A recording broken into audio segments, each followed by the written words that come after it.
এই ছেলে, কে তুমি? আমি কে? আমার পরিচয় দিয়ে আপনি কি করবেন? এভাবে রাস্তায় দাঁড়িয়ে মাস্তানি করছো কেন? আরে মাস্তানির কি দেখছেন? হ্যাঁ, আপনার কি আপনার ছেলে? এখান থেকে তাড়াতাড়ি চলে যান, কোনো বিয়ে শাদী হবে না। বিয়ে হবে না? মগের মুলুক। ভগের মুল্লুক না, এটা আমার মুল্লুক। ওই ডাইনির সাথে আমি কারো বিয়ে হতে দিব না। বললেই হলো নাকি? আমি এখানে বিয়ে করতে আসছি, বিয়ে করে বউ নিয়ে তারপরে যাব। লাম্বা আমার একদম, আর আমি বেঁচে থাকতে ওর সাথে আমি কারো বিয়ে হতে দিব না। এই ছেলে, তোমার সাথে কি মেয়ে প্রেম ছিল? প্রেম ছিল মানে? ওর সাথে আমার 4 বছরের রিলেশন। এই রিলেশন করতে গিয়ে আমার পড়ালেখা গোল্লায় গেছে, আর আজ চাকরি পাচ্ছি না বলে অন্য এক ছেলেকে বিয়ে করছি। বাবা, এই ছেলেগুলো কি বলছে? কি বলছে না? আমি বেঁচে থাকতে ওকে কোথাও বিয়ে হতে দিব না। কারা তো বুকে বাটা চায় দেখি। বাড়ির পাশে বয়ফ্রেন্ড ছিল, এই মেয়ে তো ঝামেলা আছে। না না না, এখানে আমার ছেলের বিয়ে করাবো না। চলো তো বাবা। না বাবা, বাচ্চা থাকলে আমরা বিয়ে করা নিয়ে যাবো। চলো। এই বাড়ির দিকে যেন আর ফিরেও না তাকায় কেউ।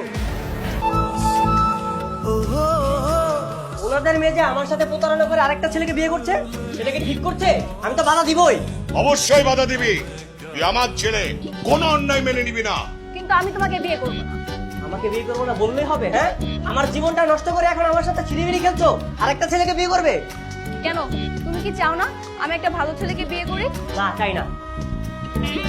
কেন চাও না শুনি? কেন চাই না মানে? হ্যাঁ, প্রেম করার সময় কি মনে ছিল না তোমার?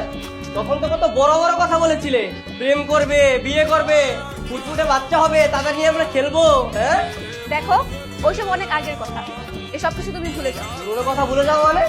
প্রেম যেহেতু আমার সাথে করেছো, আমার জীবন নষ্ট করেছো, বিয়ে আমাকেই করতে হবে তোমার। শান্ত বাবা, লামহা কিন্তু এখন তোমাকে পছন্দ করে না। যেখানে পছন্দই করে না সেখানে বিয়ে হবে কি করে? তুমি বোঝার চেষ্টা করো। আর ভাই সাহেব, আপনি আপনার ছেলেটাকে বোঝান, এসব পাগলামি যেন বন্ধ করে। না না, ঠিকই তো বলেছেন। এই কি রে, তুই পাগলামি করছিস কেন? পাগলামি করছি মানে? আরে তোমার সামনে আমাকে পাগল বলছ, আর তুমি তুমি কেমন বাবা? হ্যাঁ, ঠিকই তো, আসলে তো আমি কেমন বাবা? না না, শ্বশুর শাশুড়ি হলো একদম চাপ দিবি না।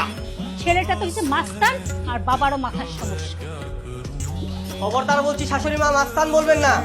আপনারা শ্বশুর শাশুড়ি বলে আপনাদেরকে সম্মান দিচ্ছি। আপনাদের জায়গায় অন্য কেউ থাকলে না তখন হাতটা নিচে পড়ে যেত। এই খবরদার উল্টাপাল্টা কথা বলবো না। আমার মেয়ের সাথে তোমার বিয়ে হবে না, হবে না, হবে না। শোনেন শ্বশুর আব্বা, খবরদার আপনার মেয়েকে কিন্তু অন্য কোথাও বিয়ে দিতে যাবেন না, শুধু শুধু টাকা নষ্ট হবে। বিয়ে তো আমার সাথেই দিতে হবে। শুনো, টাকা নষ্ট যদি হয় আমার হবে, তোমার কি? বললামই তো আমার মেয়ের সাথে তোমার বিয়ে হবে না, হবে না, হবে না। আর তুমি যদি বেশি দাবলিং করো, তোমাকে আমি পুলিশে দেবো। ঠিকই বলেছেন, রামদা দিয়ে ভয় দেখালে পুলিশেই দিবে। এই বাবা, তুমি চুপ থাকো তো। এই দাঁড়িয়ে আছো কেন? চলো চলো, কথাটা মনে থাকে জানো। আসো, যেখানে তোর বিয়ে ঠিক করি ছেলেটা সেখানে ঝামেলা সৃষ্টি করে। মানলাম একটা ভুল করেছি, তাই বলে কি ওকে বিয়ে করে সারা জীবন এই যন্ত্রণা ভোগ করবো নাকি? অবশ্যই ভোগ করতে হবে।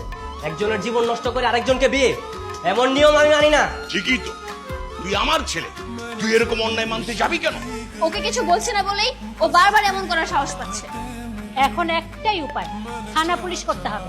করুক না থানা পুলিশ, আমি কি ওদের ভয় পাই নাকি? হ্যাঁ, আমিও বলে দিব আমার সাথে ওরা কি প্রতারণা করেছে।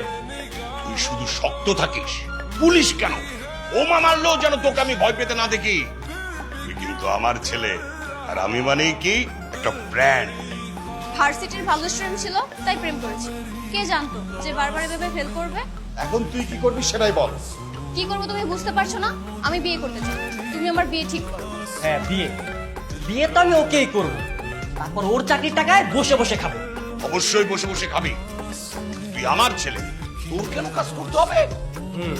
ও আমার জীবন নষ্ট করেছে না, আর ওর চাকরির টাকায় আমি চলবো।